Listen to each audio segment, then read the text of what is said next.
When I was a child, I used to accompany my parents to brief and sometimes few days archaeological expeditions. We would visit archaeological sites.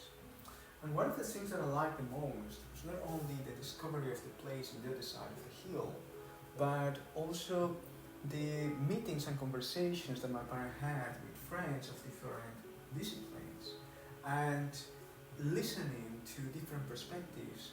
How can we understand the geometry, the art, the culture, the dances, the architecture, the holistic systems, the health and knowledge of these ancient civilizations, and all the theories and speculations about how the life was and what it means? From traditional science to speculations about different worlds and dimensions and mythology. It opened my mind to understanding of the symbolic representation, the metaphorical representation of life.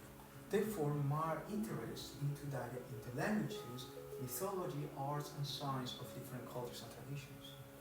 My original motivation was to explore also my own origins, coming from different cultures genetically, from the Scandinavian countries, Slavic, Italian, Spanish, Chinese, African, and also having a powerful influence from Japanese culture.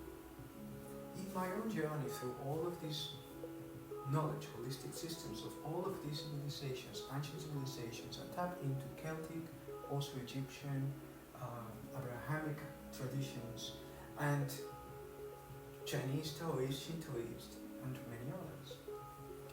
One of the guidance I got, also at the time of my childhood, was a story I heard from one of the professionals that were researching on archaeological sites and doing anthropological studies, telling that the geometry of patterns, of music, of dances, textiles, pottery, architecture was actually a language representing metaphorically events in life, a language based on metaphors, which is also the language of mythology.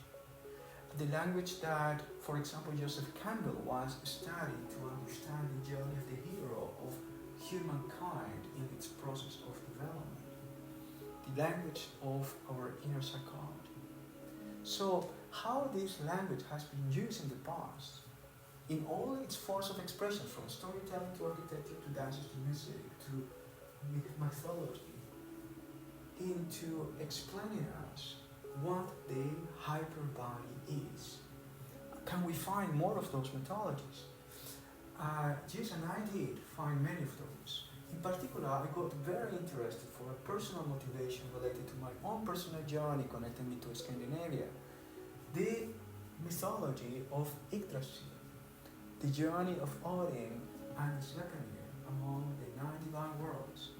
And gladly I discovered the mathematics that explains this journey and the 12 primordial principles, the primordial elements, and their mathematics that explain fractal time.